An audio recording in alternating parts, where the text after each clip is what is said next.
It is important at this point I mention that I shall be having several guests, and you can stand by for that conversation, a political conversation with Kevin Osido, a governance expert. I shall also be hosting at the second hour Dr. Alfred Karagu, the CEO of the the National Cancer Institute, on matters cancer burden. These and much more coming your way right here on News Center. But first, at least 1.4 million people are surviving on donated food in parts of the country due to the ongoing drought that has hit hard. According to the National Drought Management Authority, NDMA, 12 counties of Marsabit, Mandera, Garissa, Wajir, Kilifi, Tana River, Lamu, Samburu, Kitui, Isiolo and Laikipia are in the alert drought phase, while 11 counties including Nyeri, West Pokot, Baringo, Embu, Kajiado, Kwale, Meru, Narok, Taita Taveta, Tharaka Nithi and Makueni are in normal drought phase. The situation is feared it could last until end of the year based on the current weather forecast.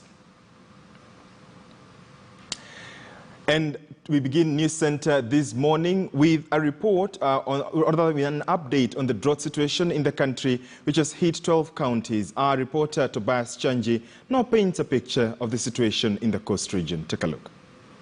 Hunger pangs continue to bite most residents of coast region, and this has been brought about by the current drought. Areas such as Ganze in Kilifi County and Kinango constituency in Kwale County are some of the areas that have been affected. Today we are at Mta sub-location, this in Kinango constituency in Kwale County, where we've visited some of the families that have been affected by the drought. Labda tuanze na majina yako mama, unaitwa nani? Naitwa Ega Mwangadu. Ega Mwangadu. Una watoto wangapi? Niko watoto 7. Tueleze hii hali ya ukame na hali ya njaa imewakumba vipi? Hali hapa iko mbaya sana. Maana hata waweza kulala ama ukashinda, ukifika asubuhi hujui utapata wapi chakula. Sasa utakibaki hivyo hivyo. Watoto wakienda shule watafukuzwa, wakijafika hapa nyumbani hakuna pesa. Sasa watabaki hivyo, hata saa hii washafukuzwa kutoka shule. Tumepata kuna mtoto mmoja tu ambaye yuala, lakini wengine hawajakula, na tunaona anakula sima bila mboga. Sasa ile sima nimepata saa hii na nikapika, na saa hii hata anakula sima tupu, haina hata mboga pale kwa sahani. Sasa labda tueleze watazamaji wetu, wewe siku ikianza alfajiri unaamka saa ngapi na siku yako inakuaje? Kiamka sinapika uji ni asubuhi kwa sababu sina kile chai. Alafu ikifika mchana sasa nimetafuta, labda nimepata kama kilo kimoja tu. Sasa kile ndio nakoroga tena kama hivi. Sasa hapa watoto. Kwa majina naitwa Kasim Chirima Bemwache. Nimezaliwa hapa Mtabi. Nina miaka 43. Sikusoma. Ni mkulima tu, niko hapa. Na watoto 7. Lakini ukame umetuzidi. Maana mpaka saa hii nimetoka hapa nyumbani asubuhi saa 11:30. Nikawa niko na ng'ombe wangu 6. Ni hiyo miti ufai kumkatia ndio ale. Ndio sasa unaona naingia. Ndio nikapata hiyo habari kwamba basi kuna wageni, na ndio mimi ndio nikasema wacha nikimbie mapema nifike. Vyenye nimekuja hata kuna ng'ombe mmoja ameanguka njiani. Tukachinja, ndio maana niko na mfuko wa nyama nimeingia hapo. Umekuja na mnofu hapa. Lakini huoni kwa ule si nyama kuliwa sasa? Sasa utafanya nini? Na ni ule sasa usipokula hiyo nyama utakula nini? Basi naona umekuja umefurahi sana, naona unakuja unatabasamu, kumbe ulikuwa usinaona wageni. Unajua ukiona wageni unajua labda mimi naona ni nyama labda. Naona pengine jamaa pia nao washaushika kitu. Ndio maana ndio ufike ukiona nyumbani kumeingia wageni. Ndio kuna ule msemo usema mgeni akiingia mwenyeji upona. Sasa ule ng'ombe amekufa kutokana na makali ya njaa. Yule ng'ombe amekufa kutokana na makali ya njaa. Si ugonjwa, maana ni natafuta mti mara shanguka. Unajua akianguka mara kuenua, first of all kumwenua sana, mara shashindwa. Unajua hii ni njaa. Ukimchinja ndio hivyo, upo ndani hakuna kitu kabisa, ni maji tu. Tena maji nayo yanapatikana kama kilomita 1.5 ndio ufike kwenye maji. Kule kuna ng'ombe ni mali kuna kilo 2, kutoka kilo 2 yani mita 2. Kilomita 200 ndio kutoke hapa. ndio ende huko kwenye ng'ombe, ndio hapo tena kutoka hapo wamekula kile kile umewapa, ndio tena kuna kilomita 1.5 ndio wafika kwenye maji, ndio warudi hapa jioni. Na kuna msaada wote ambao hakuna msaada wote hapa Kinango, yani tuseme hii mtabii, basi hakuna msaada. Ni kama watu wanasema kuna serikali kweli, lakini hapa tusema hakuna serikali. Maana sababu kama watu wanajifanyia tu wenyewe mipango yao, ni Mungu yani Mungu mwenyewe, kwa sababu aliumba watu. Basi haya kupatikana chochote kile ukipata shukuru hivyo, ni maana kila kitu kimeingia. Naitwa Kiluku Mgala, nyumbani ni hapa.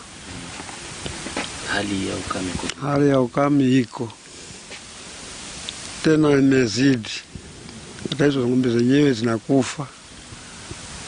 Hali ambayo iko huku ambayo inaumiza ndio hii.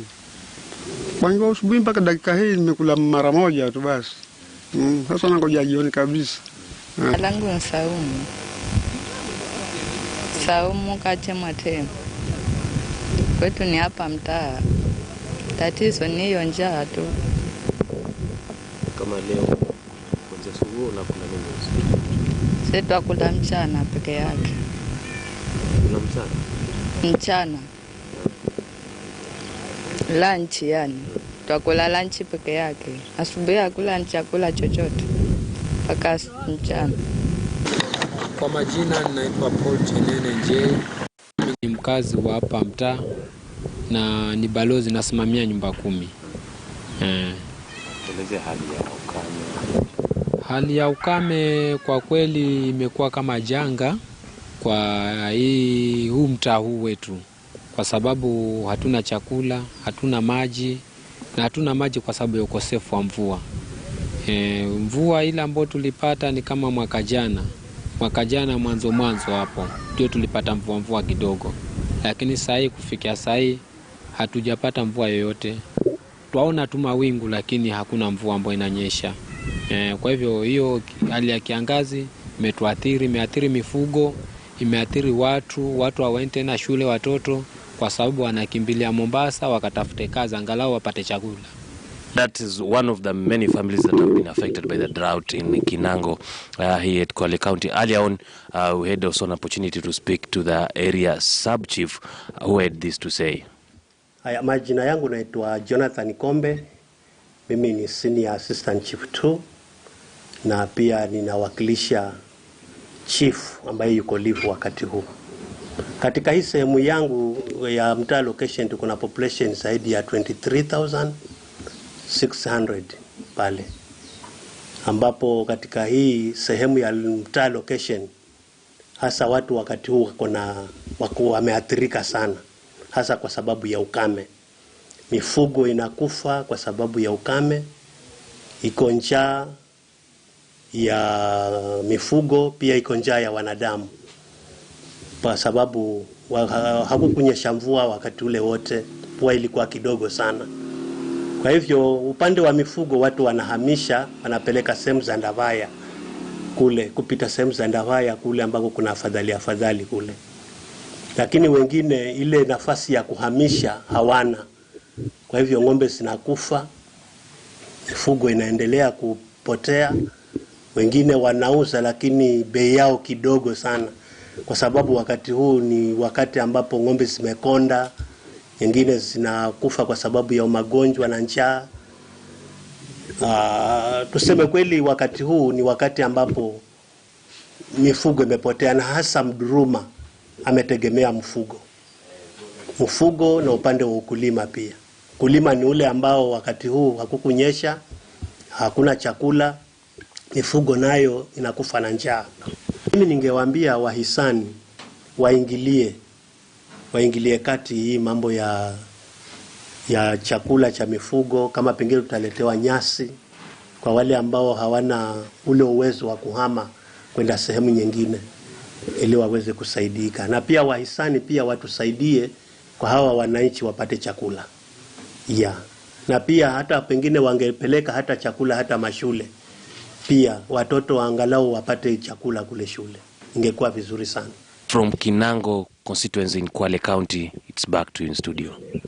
Thank you indeed, Tobias Chanji, joining us from the Coast region. And still staying with that story, we are now joined by Abdul Miha, the Northeastern Regional Manager with the Kenya Red Cross, and he's joining us live via way of phone. Thank you so much, sir. Good morning. How are you? Morning to you, brother. Indeed. Kindly paint a picture for us how the situation is in the northern Kenya region. Thank you so much. The situation in Northeastern generally is now the counties of Garissa, Wajir, and Mandera are a large phase of the drought, and it seems to be worsening. Now it looks like, so many wards, so many sub-counties are now being affected because of the result of the drought that we're now facing. Indeed. And go on. But now, as a position, we are undertaking a number of interventions. Just some few months ago, our Secretary General launched a drought intervention measures, whereby we're distributing food in Garissa, Wajir, and this morning she's in Mandera to flag off food aid to affected sub-counties, in one of the sub-counties in a place called Kalalio. But before even we get to the mitigation process and what you're doing today, who are perhaps the most affected? Is it the women and children and the men, or how is the demographics of those who are beginning to be affected by this drought? Because you did see the warning by the NDMA and other government agencies on this looming drought. The affected people are children and women and elderly, because the lifestyle of the communities in this region is pastoralism. So now the herders have now moved with their livestock to areas where there are better pastures and water. So you see now the children and women and they are the ones who are left. That is why if you make a random check in some of the schools in Mashinani, you'll be able to see that there is even a drop in the school enrollment. Indeed, and more often than not, Abdul, we've seen that when there is the scramble and fight for water and pasture, this causes quite some conflict, even before you get now to the mitigation of the drought itself. But this leads to an aftermath that is conflict, especially in the areas of Marsabit and the northeastern region, even including Mandera, as communities try to scramble and each side complains of interference. Are you worried that even in this drought, there may be an upsurge or the risk of conflict in that region? True, very true indeed. Whenever there is this pressure, there is a drought, effect of drought, there's usually that impact, that result of now resource-based conflict which happen between the pastoralists, because those ones who move to areas which have better pasture and water, because of this overcrowding in water points, so there is also that inter-tribe and inter-clan conflicts, which are more of a resource-based conflict. Right, and the country, of course, Abdul, got an early warning of this drought, and we seem to have sort of ignored it. Did we drop the ball?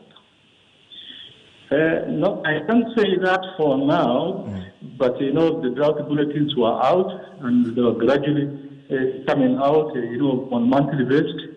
So this information was available. So why then does it appear that having this information from where you sit, we sort of didn't prepare ourselves, if I may ask? So now that as a national society, we have this contingency plan set, but you cannot activate the contingency plan before calamity. So for now that's now we are on. And sorry for calling you the Abdul name. Thank you for the correction. Mohammed Abdukadir, the Northeastern Regional Manager of the Red Cross. And we're continuing this conversation, year in, year out, we seem to be facing this because in 2019, we did see bouts of drought. And even here on KTN News, we did have a series, the Drought Diaries, rather focusing on the drought situation. Why is it appearing that perhaps we may not be learning the lessons from that time? Is it that there is laxity from the government? What are we not doing right? Honestly, I'm not in position to answer that. I'm sorry for. Okay. All right. Then there is a plan to mitigate. We've seen that what the Red Cross is doing, perhaps to issue or rather giving out the food, donating the food in the Mandera region. Talk to us about the population that you target today. No, the affected population, the entire region, are over 500,000. So we are gradually building up, and now we're also providing who is more vulnerable than the other, because it's not possible for us to reach out to everyone, so because of scarcity of resources, but we are trying to reach out to who is more vulnerable than the other. And what are some of the, perhaps, are you targeting also schools because the schools reopened? Are you also targeting school-going children and schools as well? But no, for now, what we are targeting is that we are targeting communities with either both food aid and some cash transfers where markets are functioning and it's an option of targeting them. Then we are also now targeting this with water fires and aqua taps for waters. Then we're also trying to do some outreach services so that those ones who are away from health facilities can get these health facilities. But in future, they're going to include but children are targeted within the households, not specific schools. Indeed. As the Red Cross, perhaps, allow me to ask, are you overwhelmed with these, the drought situation at the moment? And perhaps would you be seeking partnership from government or other agencies, or would you, how would you say the mitigation process is going on right now? It's true. We don't work on isolation. We work with the two levels of government, both the national and county government as of now. But the needs are growing, so we are looking for more resources and more partnership, and we encourage the partners to come on board so that we can reach out and save lives. And so, this being a situation that we are witnessing perhaps 2 years from the last time that such a situation was witnessed, then how best can Kenyans, even as you wind up, how best can Kenyans and residents, especially in the places that are prone to drought, be preparing in advance, even as they wait for well-wishers and the other agencies to come in? But how can Kenyans and those in prone areas start to prepare themselves once an alert or a warning is issued, like the one we had early in the year? Yeah, what we're doing is, as an organization, we are trying to help some of the counties come up with disaster management policies, which some of them are now at the assemblies to be passed, and through this allocation of this, are going to mitigate some of this drought and plan well. Indeed. Thank you very much. That is Mohammed Abdikadir, the Northeastern Regional Manager for the Red Cross. Thank you so much, sir, for speaking to us. Now, while some parts of the country are facing hunger due to a prolonged drought due to erratic rainfalls, a section of farmers in Taita Taveta, especially those who planted drought-resistant